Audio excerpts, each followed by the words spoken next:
Well, welcome everybody. I appreciate you stopping in. I'm going to go through some more of the extra class studying that I've been doing through the Gordon book, Gordon West there. So probably go through another 10 to 15 questions, but bear with me because starting to feel a little under the weather, so we'll see how this goes. But with that, let's transition over and get right into some of the questions.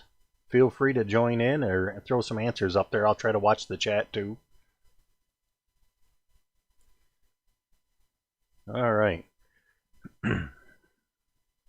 Well, I appreciate that, Mel. Thank you very much.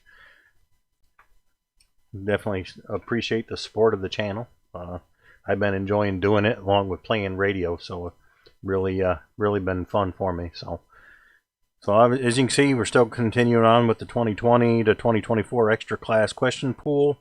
We've kind of gone through not quite half the book yet, but we'll kind of get right into it here. Try to make sure that we're keeping things positioned too. All right. So our next question here is, which of the following can be used to generate FM phone emissions? Is it A, a balanced modulator on the audio amplifier, B, a reactance modulator on the oscillator, boy, I can't talk tonight already, C, a reactance modulator on the final amplifier, or D, a balanced modulator on the oscillator. There we go. Oscillator. There we go. All right. So bear with me on the pronouncing, guys. I'm sorry. All right. So the reactance modulator causes the oscillator to vary frequency in accordance with the modulation. It's the oscillator that is modulated. So the correct answer is B. So which of the following can be used to generate FM phone emissions? Correct answer is B, a reactance modulator on the oscillator. I hope that word doesn't show up a lot tonight. All right, our next question here. What is the function of a reactance modulator? Is it A, to produce PM signals by using an electrically variable resistance? B, to produce AM signals by using an electrically variable inductance or capacitance? Or C, to produce AM signals by using an electrically variable reactance? Or D, to produce a PM or FM signals by using an electrically variable inductance or capacitance? That's a mouthful there already. Any guesses? All right. The reactance modulator is found in a frequency modulation transceiver varying inductance or capacitance to produce the phase modulation, PM or FM signal, where the phase of the carrier current is varied with the frequency of the modulating voltage. So the correct answer is D. So what is the function of a reactance modulator? It is D, to produce PM or FM signals by using an electrically variable inductance or capacitance.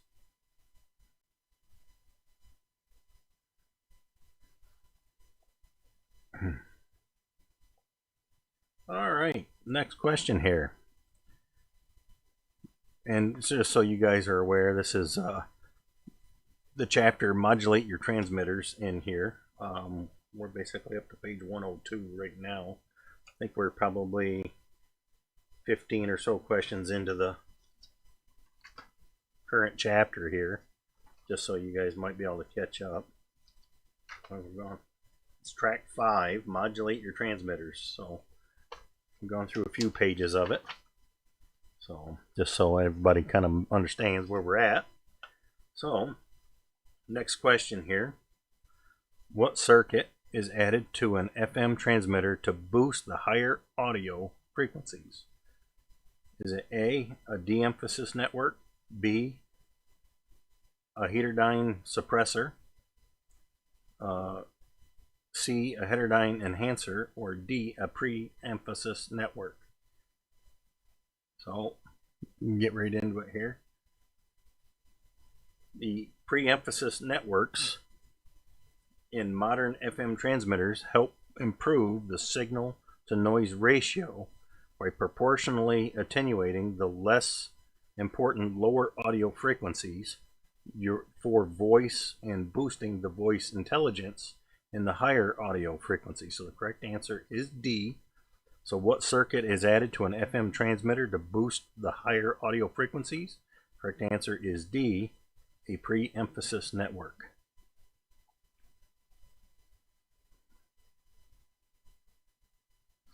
It kind of shows a little bit here on a spectrum, and it says the modern spectrum scope lets you see the signal peaks in real time, plus the waterfall memory traces let you see signals that you might have missed. The waterfall memory won't let you miss any signal. And it just kind of shows that there. So, all right, our next question here.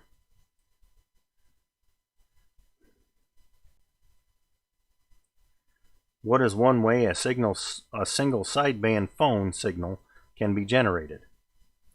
A, by using a balanced modulator followed by a filter. B, by using a reactance modulator followed by a mixer. C, by using a loop modulator followed by a mixer. Or D, by driving a product detector with a DSP signal. Any guesses? Alright. In a single sideband transceiver, a lower or upper sideband filter removes the unwanted sideband. So the correct answer is A. So what is one way a single sideband phone signal can be generated? That is A, by using a balanced modulator followed by a filter.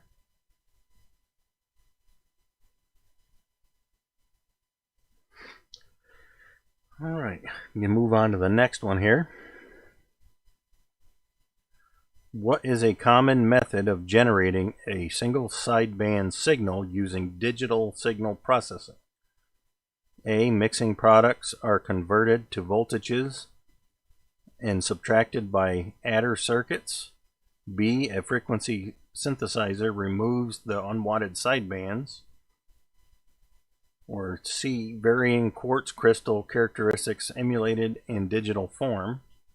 Or D, signals are combined in quadratune phase relationship.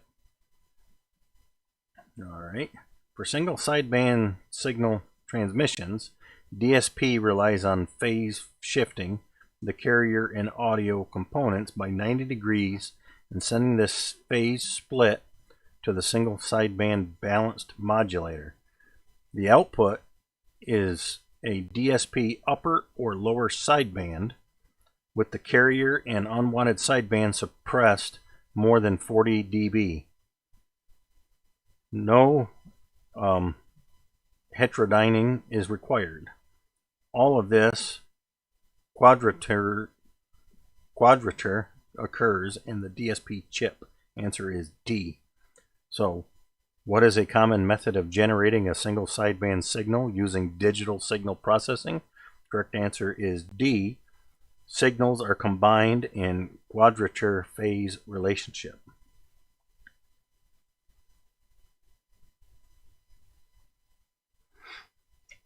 Starting to realize there's a mouthful on all of this section. Next question here. What type of digital signal processing filter is used to generate a single sideband signal? A, an adaptive filter. B, a notch filter. C, a Hilbert transform filter. Or D, an elliptical filter. A Hilbert transform filter is a DSP filter that performs an operation on analytic signal, which is a signal containing both I and Q in phase and quadrature. components. It is a high-tech version of the old phasing method of single sideband generation, popular before the crystal filter was readily available. All things old become new again in amateur radio. So the correct answer is C. So what type of digital signal processing filter is used to generate a single sideband signal? Correct answer is C, a Hilbert transform filter.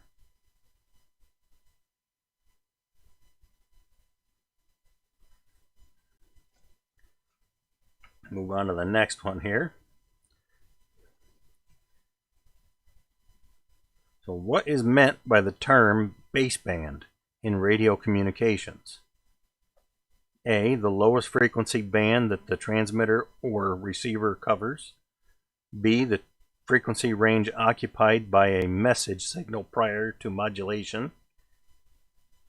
Or C, the unmodulated bandwidth of the transmitting signal. Or D, the basic oscillator frequency in an FM transmitter that is multiplied to increase the deviation and carrier frequency. Alright. The term baseband refers to the frequency range occupied by a message signal prior to modulation. For digital modes and CW, it could be as narrow as 30 Hz.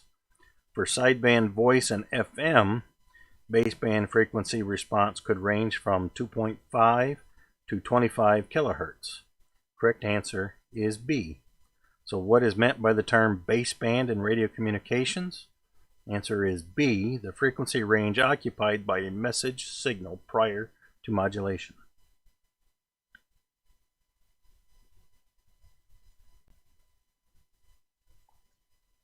All right, last question on this page. So I hope everybody's doing well tonight and had a good weekend.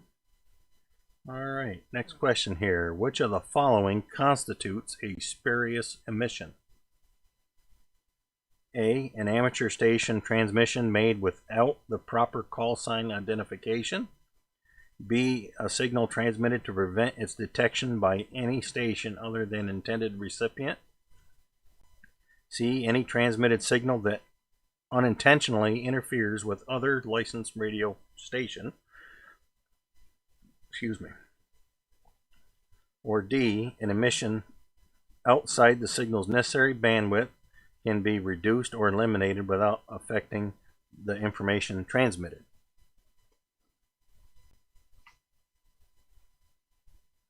So, let's get into this one here. May your spurious emissions be minimal. The FCC says so. A spurious emission could include random splatter to adjacent frequencies, second harmonics, and any other microvolt or millivolt emission that serves no purpose outside of your signal's necessary bandwidth. So the correct answer is D on that. So you can see here, a close look at multiple spurious signals form a land mobile FM handheld not specifically tuned to the 2-meter ham band. All traces disappear when the handheld is unkeyed, providing these spurs are part of the main carrier. So it kind of shows it a little bit there. This is probably the main transmission point, and these are the emissions outside that band. So go back to that. So, which of the following constitutes a spurious emission? The correct answer was D, an emission outside the signal's necessary bandwidth that can be reduced or eliminated without affecting the information transmitted.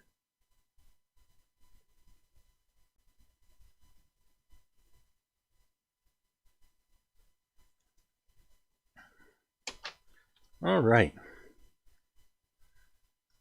Move on to the next one here. These are some lengthy questions and answers. What limitations may the FCC place on an amateur station if its signal causes interference to domestic broadcast reception, assuming the receivers involved are of good engineering design? A, the amateur station must cease operation.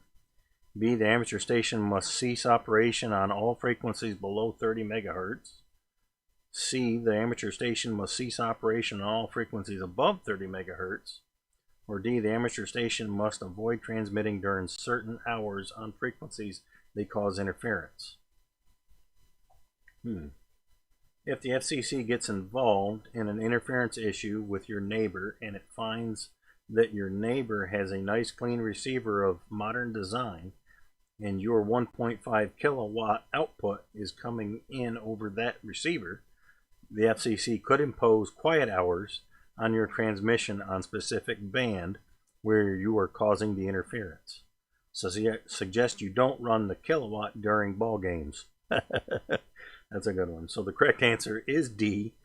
So what limitations may the FCC place on an amateur station if its signal causes interference to domestic broadcast reception, assuming the receivers involved are of good engineering design? Correct answer is D. The amateur station must avoid transmitting during certain hours on frequencies that cause the interference.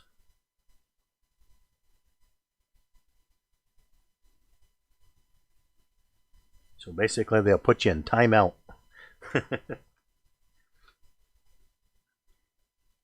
Alright, next question here. What type of amplifier circuit is shown on figure E7-1? And this is the amplifier circuit shown.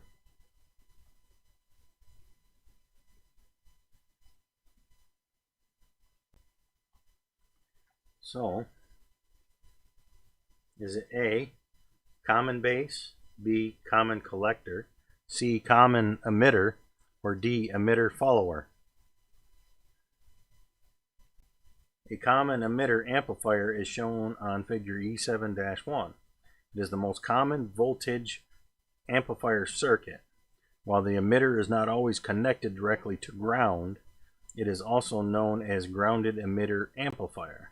In a common emitted amplifier, the input signal is specified between the base and emitter, while the output signal is taken between the collector and the emitter.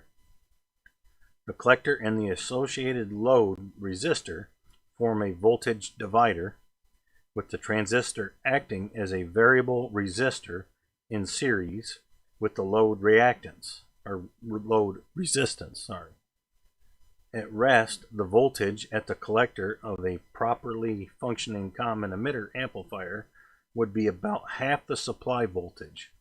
This is a good quick test to perform when troubleshooting. So the correct answer is C. So what type of amplifier circuit is shown in figure E7-1? The answer is C, common emitter.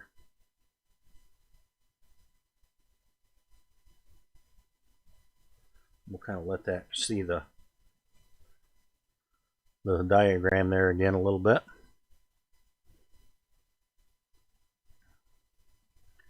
And I think, see how long this goes here.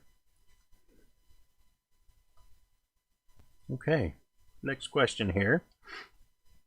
In figure E7-1, what is the purpose of R1 and R2? A, load resistors, B, voltage divider bias, C, self bias, or D, feedback. So R1 and R2.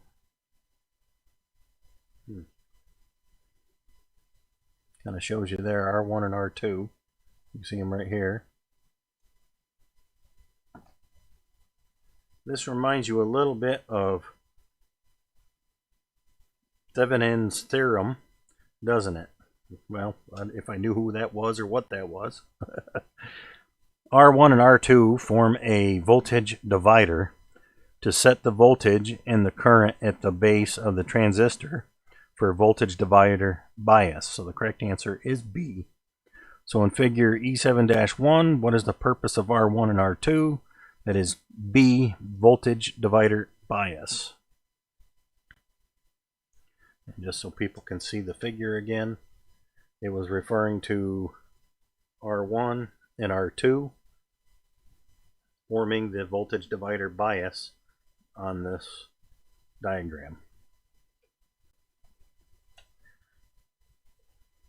And again with the diagram, in figure E7-1, what is the purpose of R3? So it's referring to right here, R3. A, fixed bias. B, emitter bias, or emitter bypass, I'm sorry. C, output load resistor. Or D, self bias.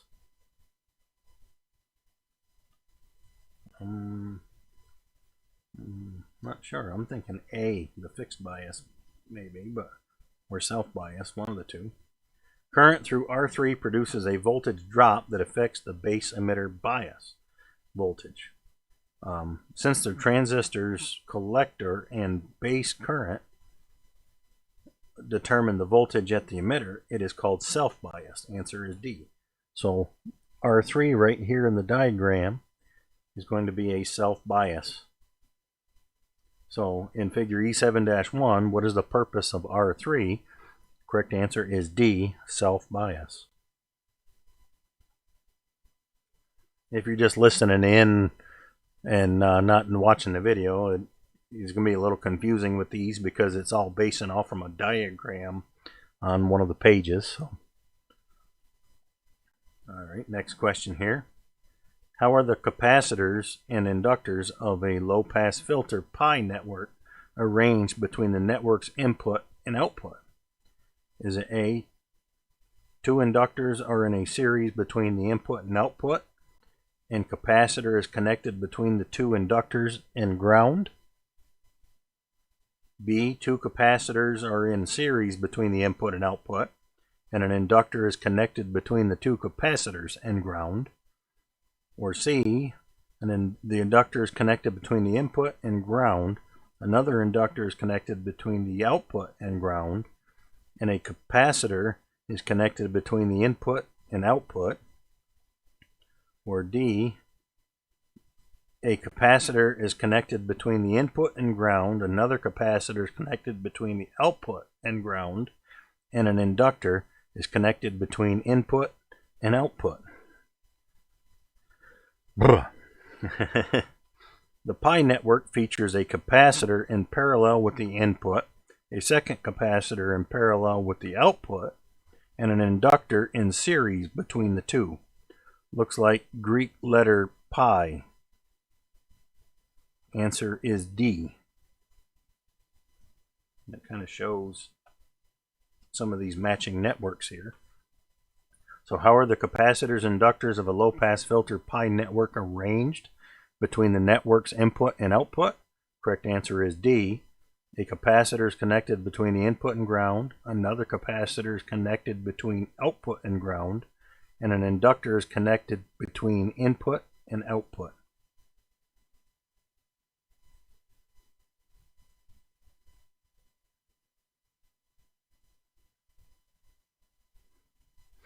And you can kind of see some of the diagrams on here that they were referring to.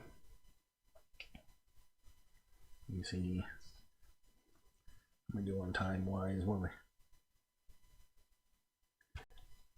not sure how many I've done so far, but let me see.